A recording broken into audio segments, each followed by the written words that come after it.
Aziz jigarbandlarim, o'g'illarim Qilichbek, Sanjarbek va asal qizlarim, yaxshi yuribsizlarmi? Sizlarni hammalaringizni yaxshi ko'raman.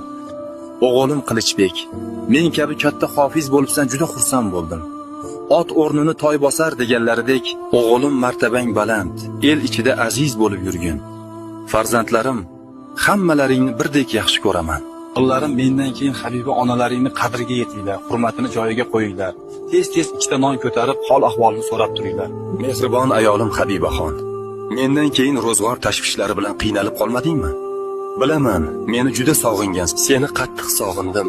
Bizdan nima qoladi bu dunyoda axir? Mehr, muhabbat va shirindan shakar farzandlar. Aziz ayolim, men sendan mingdan ming roziman. Mensiz ayol boshing bilan bolalarimizni el taniydigan qilib tarbiyalading. Jannatlarda ko'rishguncha o'zingni ehtiyot qil onasi. Farzandlarim, onalaringni asrab avaylanglar, shu martabaga erishishlaringga onalaring sababchi.